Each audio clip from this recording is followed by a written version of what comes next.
Maryland's farms grow more than food. They grow community, tradition, and a future worth protecting. But our farmers face rising costs, land loss, and policy threats every year. Maryland Farm Bureau fights back, securing tax relief, protecting farmland, and being a steadfast voice for our hardworking farmers. And anyone can join. You don't have to farm to stand with the people who do. Together, let's create Maryland's best farm future.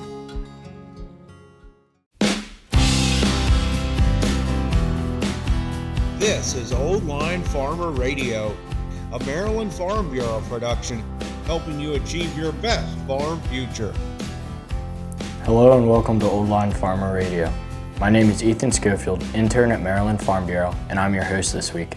It's currently July 11th, and the estimated average price of corn in Maryland is at $4.42 per bushel, and the estimated average price of soybeans is $9.84 per bushel, both prices dropping from 2 weeks ago.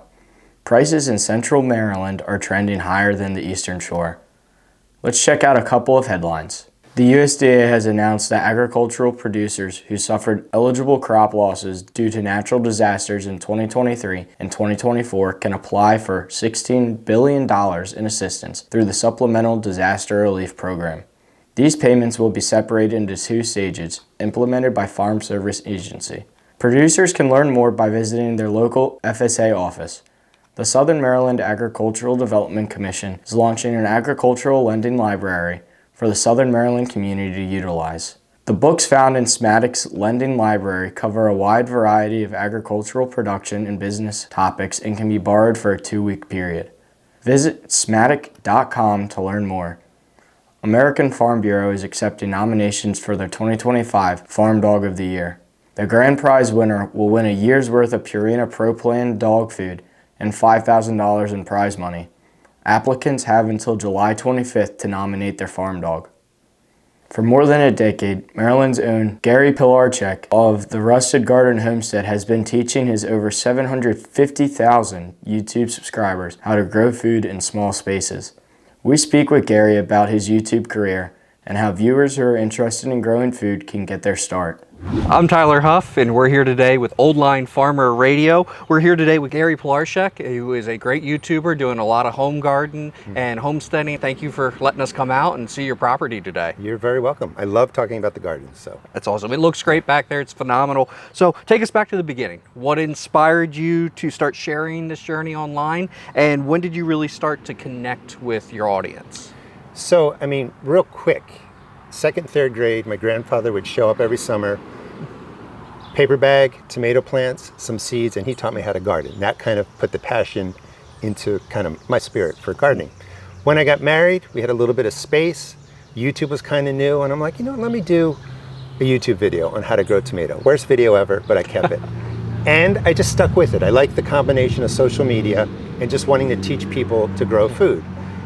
Ended up, I was like, this made 3 cents today off of my channel. And I'm like, if I could just make $40 a month, that will give me enough to put towards the garden. And that's kind of how I got started. So I just kind of stuck with it. It's always been a passion. I like making the videos. And then it just snowballed over time. COVID time, it just really took off. People wanted to know how to grow food. So that's when I retired from being a mental health therapist at Johns Hopkins, and I've been doing social media and gardening full-time for the last 5 years. That's awesome. And we talked a little bit off camera about how it all kind of goes back to the roots, and we were all involved in this some way and somehow, and everybody can grow food in their own nature. And it's a cool way to get back into it and share that story for sure. If you want to kind of talk a little bit about that side of things, expand on that story there with your grandfather. Well, my thought is that people kind of lost the confidence and the knowledge to grow. And going back to him, I remember the smell of the tomato plants, the sound of the paper bag, his blue jacket. He'd pull out a can, a Maxwell House coffee can, and say, this is sweetener, which was just lime, and he'd throw some down on there. So that whole experience, if it wasn't for him, I wouldn't have been exposed to it. And it just kind of simmered. And I thought, that's what I want to do. I like teaching. Since being a mental health therapist, you're always working with people, you're trying to create hobbies and structure. I was like, gardening is a great structure and hobby. Let's see, what I can do with my channel for the wellness mental health piece, but also just to teach people how to grow. And most of the time, once a person starts, gardening becomes a good addiction, and you go from 1 container to 3 containers, or 1 raised bed to 3 raised beds. So, teaching is part of the passion now. That's awesome, and definitely a great way to tie it in, especially with mental health, something that's probably not talked about enough, especially in the ag community. But you make a great point. It gets a great way to get somebody something to do, become an addiction in a good way almost, and continue with that hobby, continue with that passion. That's awesome to connect those two together in a really good way. So we're talking about your YouTube channel. You have fans all across the country, all across the world. When you're talking to them or you're talking on your channel, what do you really focus on that makes growing in Maryland so unique? I don't know if so much for Maryland, but I do let people know I'm in Maryland because we have a long growing season. So we can really start growing really March 1st. We do the cool crops, then the warm crops, and then the cool crops again. So without a lot of greenhouses or low tunnels or anything, we can grow for a long time. Some places grow, short growing season or whatever. So I think that's one thing that's unique to Maryland. What also is unique is our level of diseases, which a lot of places don't get. Go across the U.S., it's more insects. Come across to the East Coast, it's more, pest and disease. Gardening is gardening. You gotta, I tell people, go out, listen to what I say, listen to what other YouTubers say, read some things, but most importantly, get your hands in the dirt, start growing, keep a journal, put down when you put a seed in the ground, how does it grow, a couple of notes, and then you can adjust how you grow based on your unique garden. Awesome. Yeah, very good information for sure. And just seeing the property, you've done a lot with not the biggest amount of space here. So, what are some of those ways? I know we walked through the garden and saw some of them, but talk to the people about some of the ways you maximize the space that you do have here to get the most efficiency, to get the most production. So a couple things you can do is you can grow vertically. So I do have vertical towers, but that's an expense to buy them. But you can also trellis and grow upward. So you don't need to have cucumbers sprawling out or anything like that. So growing vertically makes a difference. The other thing that I really learned over time is that plants want to survive, but if we want them to thrive and you really want bigger, better, and more, water them more consistently. We woefully tend to underwater our gardens. And maybe it's fear from the internet saying, don't overwater your garden, you're going to kill your plant. It takes a lot of water to do that. But consistent, regular watering of the shallow parts of the garden where the shallow roots are really increases the yield of the plants. And so you don't need as many plants, and your plants are typically bigger. It's awesome. So kind of working off that knowledge, we're at a different place now. We talked about the beginning a little bit. Now you're an expert. People coming to you looking for your YouTube channel. It's been highly successful. Go back to the start. What is something that you wish somebody would have told you, like that first time you started to get into this passion, or first time you really put your hands into the soil? All right, so I won't get on the soapbox, but I do have to wish people would have told me you don't need every fertilizer that is sold in the big box stores. You just need one organic fertilizer, has NP and K represented. Sometimes you see stuff for like peppers, tomatoes, leafy greens, fruit. You need it for first planting, you need it mid-season. You just need a bag of fertilizer. First thing I wish people told me or I did was build a compost pile. A lot of people build the gardens first. Compost piles don't come till later, if at all. If you have the space, start throwing your leaves in there, your organic matter, grass, whatever it is, that's what your garden's going to survive off of. And if you have enough compost, you don't really need to be spending a lot of money at the big box stores. My concern is that people think they need specialized fertilizers, everything has to be organic, which organic is great, you just have to know what you're buying off the labels. The bagged soils at the big box stores are usually shredded wood, they're not quality, they don't help your garden grow, but so much money is spent there. So one of the things I try to do on my channel is kind of demystify it so people can get started for practically nothing. Like this is red clay. We could clear out a space, dig a hole, throw in some compost, put in a tomato plant, mulch over it, stake it, water it with water-soluble fertilizer. It's going to do amazingly well. We don't need perfect soil. So you don't need perfection in the garden. Like I always say, it's not a beauty contest. You just want to give the plants what they need and get them growing. And probably I would just tell people, just get started. Start small. Even if you fail 50% your first year, you're going to learn a lot, but you're still going to get 50% of a harvest. And it's going to be, good good stuff. And I don't think people realize how much they can actually produce with a small amount of plants. And Right. while they might say, oh, I'm only getting 50% of the harvest, we talked, you have stuff 2 years ago that's frozen and you encourage people to come get stuff out of the garden. It's just amazing how much that, when properly taken care of, everything can produce and actually grow. You can, I mean, and you can get a lot. Like I freeze a lot of stuff, I pickle a lot of stuff. And I mean, my gardens are bigger because it's a teaching channel. But, you know, 3 tomato plants, 3 pepper plants, a couple beans, that's a lot of food that supplements somebody's budget and their diet. I mean, that's the other thing is there's a lot of empty food, which is processed, and it just doesn't have the wonderful nature chemical compounds in your vegetables. So by kind of having a better diet, you get better stuff into your body and it helps out. I mean, Doritos are great, you know, but they don't give you a lot besides flavor and a crunch.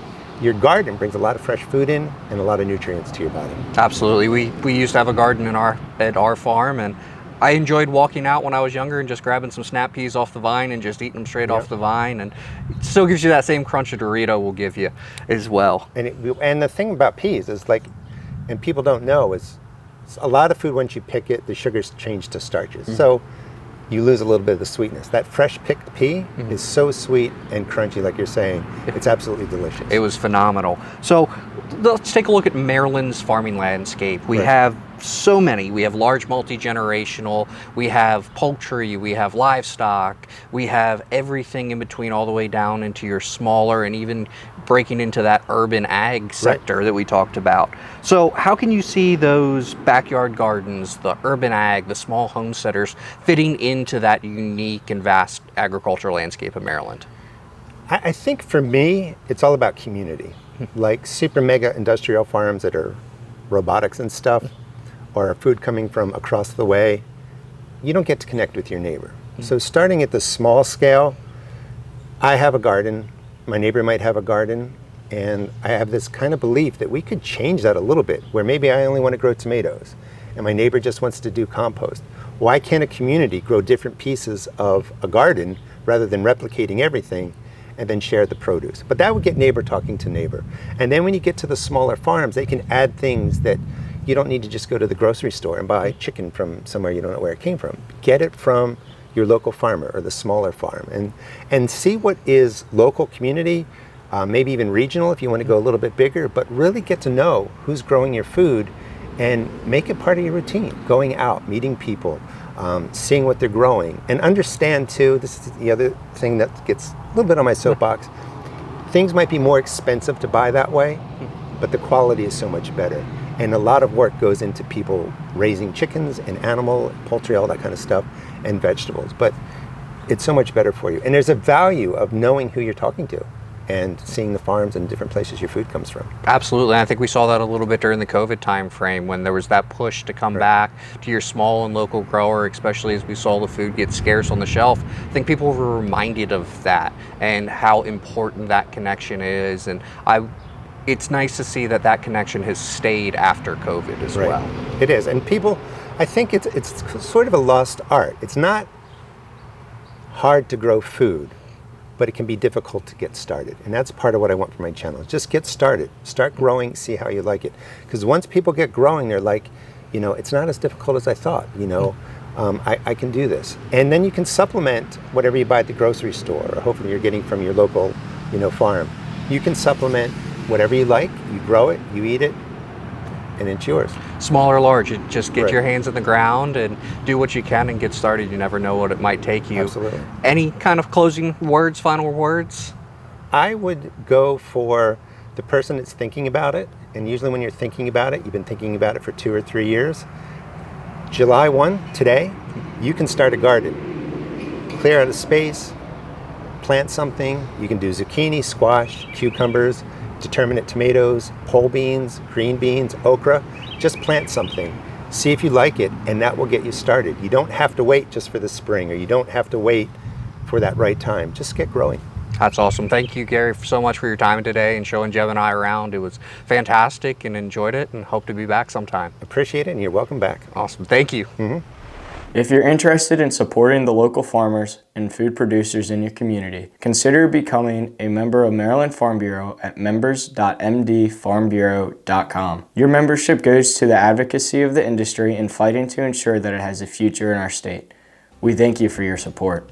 With that, please give us a rating and review, and if you learned something today, please share this podcast with your friends. Old Line Farmer Radio is a production of Maryland Farm Bureau, produced by Jeb Burchick, contributions this week from Tyler Huff and Ethan Schofield, introduction by Hollis Zimmerman. Thank you for listening, and we'll catch you next time on Old Line Farmer Radio.